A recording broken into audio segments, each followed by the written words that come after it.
Bienvenidos a esta entrega donde hablaremos sobre conflicto armado, suceso que ha marcado la vida de los colombianos durante las últimas décadas. En Colombia existe una guerra sangrienta desde hace años. Esta tiene sus inicios en los años 40 con la violencia bipartidista. En los años 60 surgen las guerrillas que actualmente conocemos como las FARC, el ELN y el EPL. En la década de los 80 surgen los grupos de autodefensa también llamados paramilitares como una estrategia contrainsurgente. Asimismo, el narcotráfico a través de los grandes carteles de la droga va posicionándose como un actor armado dentro del escenario del conflicto. La guerra ha permitido que los actores armados se instalen en los territorios, utilizándolos como lugares estratégicos para su accionar y control de la población civil. Algunos hechos por resaltar son el 9 de enero de 1999 en Putumayo, Valle del Guamués, cerca de 150 paramilitares cometieron la primera masacre en el caserío del Tigre para quitarle el control del narcotráfico al Frente 48 de las FARC. Se registraron 28 asesinatos, alrededor de 14 desapariciones cuyos cuerpos fueron arrojados al río Guamués. La masacre del Salado en Bolívar entre el 16 y 21 de febrero de 2000, una de las más atroces de la historia del país por la barbarie y la crueldad con que fue cometida. El Gallo buscaba en todas las casas del pueblo a la que sería la novia de Martín Caballero, una jovencita de 16 años que una vez encontrada fue arrastrada y apalada en la plaza principal frente a la población civil. Esta masacre dejó 66 víctimas. En Sucre, Ovejas, el 17 de enero de 2001, la masacre del Chengue deja 30 víctimas. 24 hombres fueron asesinados a machete y mazo de moler piedra, mientras mujeres y niños esperaban en la plaza. Los abusos por parte de la fuerza pública ocasionaron entre 2002 y 2008, según la Fiscalía General de la Nación, más de 3.700 casos de ejecuciones ilegales, los llamados falsos positivos, que actualmente siguen sin ser resueltos. A partir del 2010 dan de baja al Mono Jojoy, Alfonso Cano y Raúl Reyes, las cabezas de las guerrillas, por lo que en respuesta las FARC realiza ataques a soldados y policías por medio de emboscadas, atentados y hostigamientos. En 2012 inician los diálogos de paz con la guerrilla de las FARC en medio de constantes enfrentamientos entre el Ejército Nacional y la guerrilla. El 23 de junio de 2016, la guerrilla de las FARC y el gobierno colombiano anuncian un acuerdo para el cese al fuego bilateral y definitivo y la dejación de armas por parte de las FARC. El 26 de septiembre del mismo año, el gobierno colombiano y las FARC firman la paz en Cartagena de Indias ante 2.500 invitados y una quincena de jefes de Estado. El 2 de octubre del 2016, Colombia vota no al acuerdo de paz. Esta votación se impone en las urnas con un 50,21% de los votos. En 2018, Duque plantea modificar los acuerdos de paz establecidos en La Habana, Cuba. Acabamos de ver el panorama de la violencia en el país durante los últimos años. Este flagelo aún continúa. Ejemplo de esto, el número de líderes asesinados después de la firma de acuerdo de la paz. Acompañado de esto de zonas de violencia y corredores fronterizos. Para hablar sobre este tema nos acompaña el politólogo, especialista y magíster de la Universidad Nacional de Colombia, Jairo González Esguerra. Jairo, bienvenido. Gracias por estar acá con nosotros. Daniel, muchas gracias a ti. Un saludo a toda la audiencia de Uniciencia y al programa Memorias de Plomo. Bueno, hablando un poco del video que acabamos de ver, quisiera que habláramos un poco de un tema que está tan en auge actualmente y es los corredores fronterizos. ¿Podría explicarnos un poco en qué consisten? Sí, los corredores fronterizos son clave para explicar la guerra en Colombia.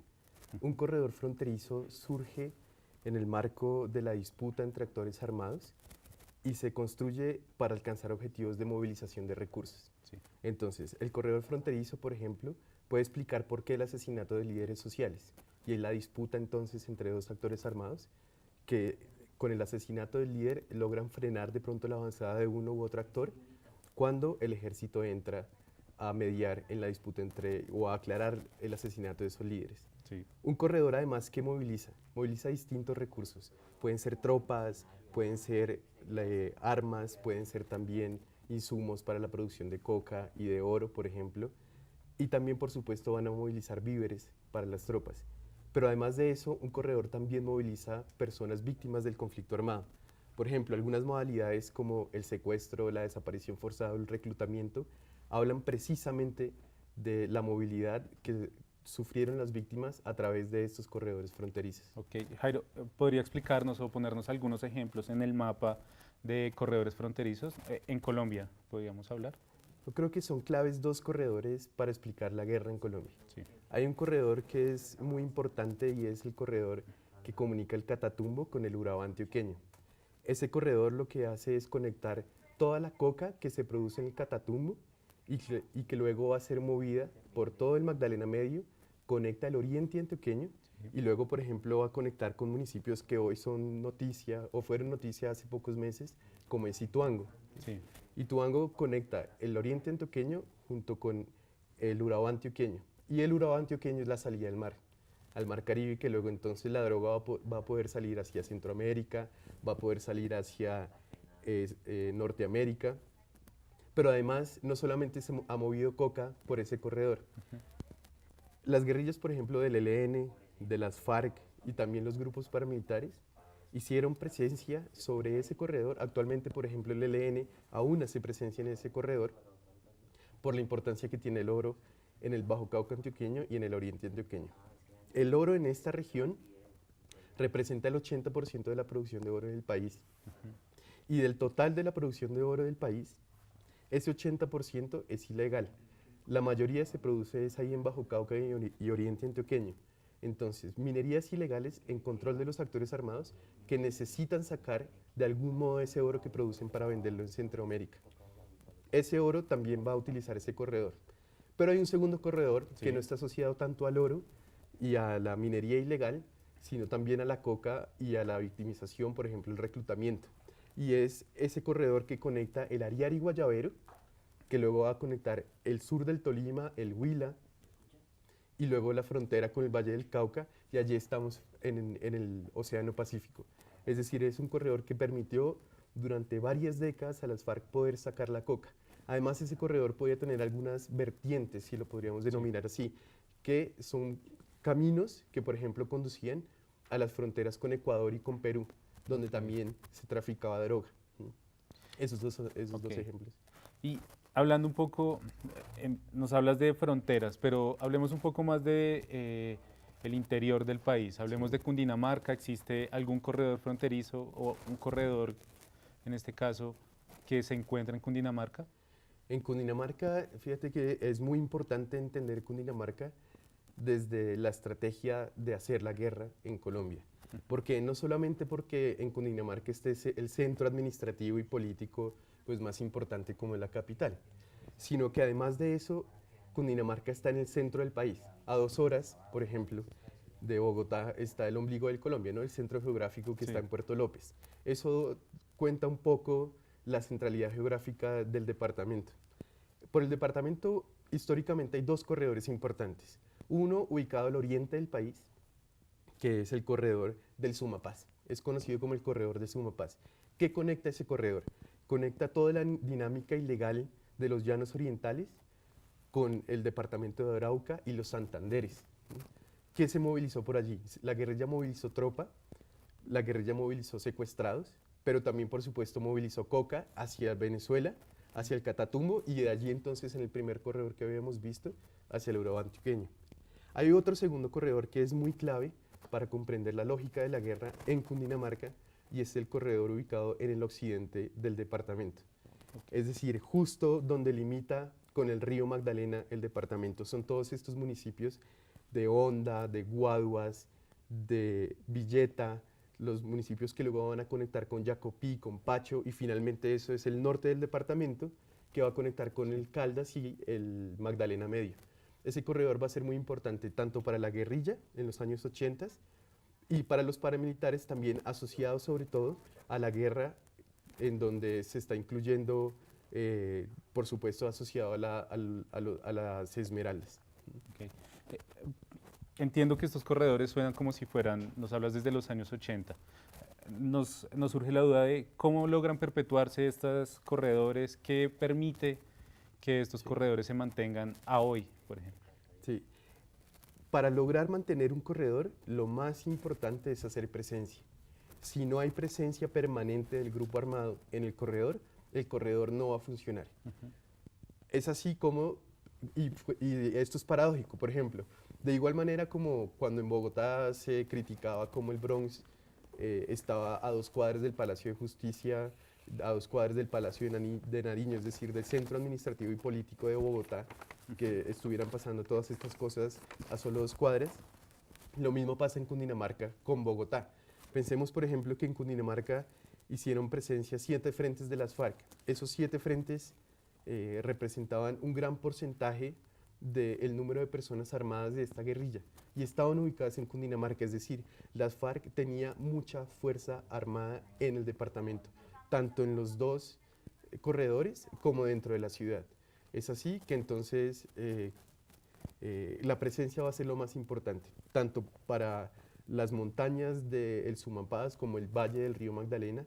La presencia es lo más importante y presencia que se puede hacer con hechos victimizantes como las acciones bélicas. Ok, para entender un poco mejor este tema que Jairo nos explica, veamos este video sobre grupos armados en Cundinamarca. En 1982, en la séptima conferencia de las FARC, Cundinamarca era punto estratégico para la organización. Carlos Osorio Velázquez, alias Marco Aurelio Buendía, se convirtió en el jefe del comando del conjunto occidental de las FARC. Hasta 2002, en Cundinamarca había presencia de 16 frentes de las FARC, establecidos estratégicamente en 4 regiones. El Frente 22 de las FARC se estableció en el noroccidente de Guávila, Río Negro y en la región del Tequendama, en los municipios de Biotá, Puli, Beltrán, Nilo y Chaguaní, activo en La Mesa, Anapoima y Apulo. El Frente 25, 52 y 55 actuaba en la provincia de Sumapaz. Por su parte, el Frente 28, 38 y 42 accionaban en el Bajo Magdalena y Sumapaz. El Frente 51 en el sur de la región Oriente y el Frente 53 en el Meta y provincia de Medina. La Compañía Móvil Policarpa Salabarrieta en la provincia de Río Negro y la Manuela Beltrán en el Valle de Ubaté. Las milicias bolivarianas y el Frente Urbano Antonio Nariño hacían presencia en Bogotá. Como consecuencia, surgieron los primeros paramilitares, quienes sirvieron al narcotraficante Gonzalo Rodríguez Gacha, el mexicano, ubicados en la región del Guavio y Río Negro. Las autodefensas de Jacopí, quienes más adelante serían el bloque Cundinamarca de la Saucé, estuvieron lideradas por Luis Eduardo Cifuentes, el Águila, en los municipios de Albán, Caparrapí, Pacho, La Palma, Puerto Salgar, La Peña, Topaipí, Ubaté, Útica, San Cayetano, Sasaima, Villa Gómez, Villeta, Carmen de Carupa, Quebrada Negra y Jacopí. Después de ver este video sobre los grupos armados existentes en Cundinamarca, hablemos, Jairo, un poco de los intereses que pueden existir por parte de estos grupos armados dentro del departamento y en Colombia. Quisiera que profundizáramos un poco sobre los pactos que puedan existir, alianzas entre uno y otro. Sí, bien, hay 2 intereses que son claves para entender por qué los actores armados en Cundinamarca. El primero de ellos son las rentas por extorsión asociadas precisamente a todos los capitales que se mueven alrededor de Bogotá. Pensemos, por ejemplo, que toda la dinámica de comercio que llega a Bogotá durante los 80s, los 90s y hasta hace unos pocos 6, 8 años era vacunada. Es decir, de todo el ganado que entraba de Villavicencio o que entraba por el Tolima proveniente del Caquetá, cada cabeza de ganado, la guerrilla, la vacunaba. Es decir, toda la comida, toda la carne que nosotros nos comíamos que venía del llano había sido vacunada antes por la guerrilla. A un valor distinto por cabeza de ganado le cobraban a las personas que traían el ganado. Pero pues, no solamente es asociado a alimentación, sino también, por ejemplo, a los oleoductos que van a llegar o los poliductos que llegan a Bogotá con petróleo, los carrotanques que llegan con petróleo también eran vacunados. Sí. Todas las empresas tuvieron que pagar vacunas para poder ingresar alimentos y productos como el petróleo a Bogotá. Entonces, controlar nuevamente ese corredor que comunica de Villavicencio a Bogotá fue clave para la financiación de la guerrilla. Pero también, por ejemplo, las extorsiones a comerciantes, quienes intentaban, por ejemplo, llegar a Bogotá o movilizarse por el departamento. Pero hay un segundo capital que resulta muy atractivo para los actores armados y es las rentas que deja dentro de Bogotá las economías ilegales y las vacunas a economías legales, ya dentro de la ciudad. Entonces, por ejemplo, pensemos en el cobro de extorsión a pequeños comerciantes, a locales en la ciudad. Sí. En algunos analistas indican que toda Bogotá durante la década del 2000 estuvo vacunada por los paramilitares. Para poder poner un negocio en la calle había que pagar una vacuna. Sí. Pero no solamente asociado a eso, sino también al microtráfico. Es decir, en Bogotá, junto con Medellín, son las dos ciudades donde más droga al menudeo se vende, todo tipo de droga. Y hacerse a ese mercado resulta muy atractivo para los actores armados. Hoy las disputas, finalmente, por ejemplo, del Bronx, refleja ese interés de los grupos post-desmovilización en apropiarse de esas rentas que deja el comercio ilegal, no solamente pues de drogas, sino también asociado al oro proveniente de otras regiones distintas al oriente antioqueño, por ejemplo. Quisiera recoger un poco lo que usted dice y que nos explicara o ahondara un poco más en la relación de violencia que pueda existir entre Bogotá y Cundinamarca. ¿Son violencias iguales, son distintas, son simbióticas? ¿Cómo las describiría usted? Entre Bogotá y Cundinamarca la violencia ha sido distinta, pero eso no quiere decir que no esté conectada. Me explico. Por ejemplo, un caso muy representativo de la violencia urbana en Bogotá ha sido la violencia ocurrida con los falsos positivos. Los falsos Ok. positivos de quienes fueron víctimas jóvenes habitantes de Soacha y de Ciudad Bolívar, que luego eran presentados como guerrilleros muertos en combate por parte del Estado, hablan de una violencia urbana, pero asociada también a la violencia de la región. ¿Cuál es el interés? Pues presentar bajas en combates en los alrededores de Cundinamarca. También entonces ocurre, por ejemplo, la violencia asociada a los secuestros. Los secuestros también han sido una modalidad de victimización muy representativa de la violencia en Cundinamarca. Podemos encontrar, por ejemplo, tres tipos de secuestros muy representativos. Pensemos, por ejemplo, en el caso de Jaime Garzón. Jaime Garzón sirve para explicar cómo el secuestro era presente en Cundinamarca. Resulta que él, como alcalde de Sumapaz, intercedió por muchas personas que fueron víctimas de secuestro saliendo de la ciudad y que eran llevadas al Sumapaz. Jaime Garzón conocía muy bien toda la región del Sumapaz y lograba interceder para que la guerrilla liberara a muchos de los secuestrados. Okay. Por esta razón, de hecho, algunos indican que fue asesinado, o más bien, su perfil como negociador fue estigmatizado y acusado por grupos paramilitares por ser miembro de la guerrilla. Pensemos también, por ejemplo, en el ciclista, Lucho Herrera. Sí. Lucho Herrera también fue secuestrado en Cundinamarca saliendo hacia Fusagasugá. En el año 2000 fue secuestrado en Fusagasugá también por extorsión.